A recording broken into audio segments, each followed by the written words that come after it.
Guys, it's me, John Egbert from Homestuck, aka Ectobiologist ASMR. Today, I'm going to be reading you Rodrick Rules, Diary of a Wimpy Kid. Okay, let's begin.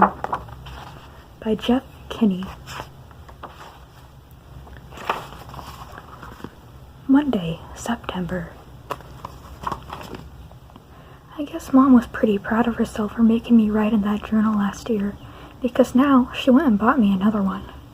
But remember how I said that if some jerk caught me carrying a book with diary on the cover, they were gonna get the wrong idea? Well, exactly what happened today. Illustration. Sissy, my brother Rodrick punching me. Now that Rodrick knows I have another journal, I better remember to keep this one locked up. Rodrick actually got a hold of my last journal a few weeks back, and it was a disaster. But don't even get me started on that story. Even without my Rodrick problems, my summer was pretty lousy. Our family didn't go anywhere or do anything fun, and that's my dad's fault. Dad made me join the swim team again, and he wanted to make sure I didn't miss any meets this year. Illustration. Kill him, Brandon. No mercy, Todd. Stop shivering, Greg. Dad's got this idea that I'm destined to be a great swimmer or something, so that's why he made me join the team every summer.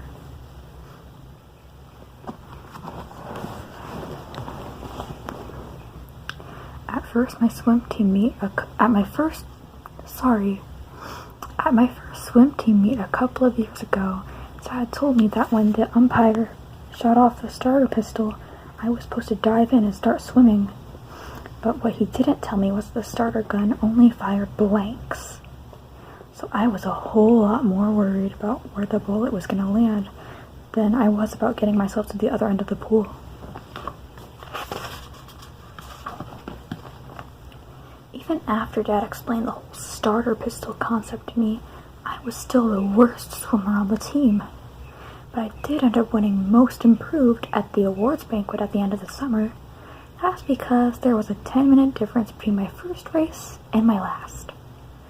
So I guess Dad's still waiting for me to live up to my potential. In a lot of ways, being on the swim team was worse than being in middle school. First of all, we had to be at the pool by 7:30 every morning, and the water was freezing cold.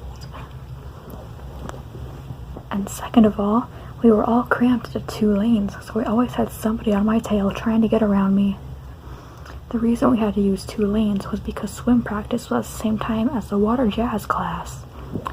I actually tried to convince Dad to let me do water jazz to the swim team, but he wouldn't go for it. And come on, ladies, get those arms up.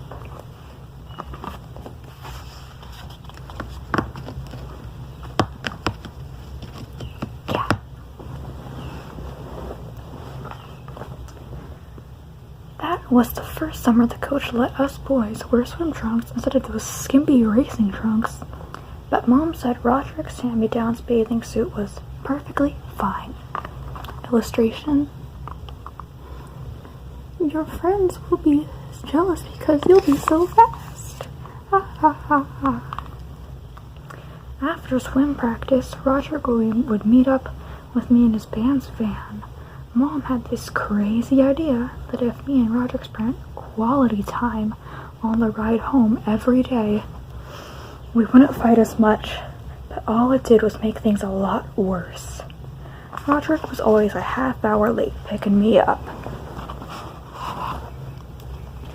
and he wouldn't let me sit up front. He said the chlorine would ruin his seat, even though the van is something like 15 years old. Illustration. Get it back. Rodrick's van doesn't actually have any seats in the back, so I had to squeeze in with all the van equipment, and every time the van came to a stop, I had to pray I didn't get my head taken off by one of Rodrick's drums.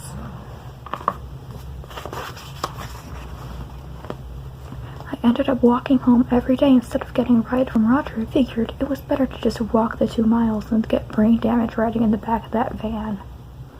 Halfway through the summer, I decided I was pretty much done with the swim team, so I came up with a trick to get out of practice. I'd swim a few laps, and then I'd ask the coach if I could use the bathroom. Then I'd just hide out in the locker room until practice was over. The only problem with my plan was that it was something like 40 degrees in the boys' bathroom.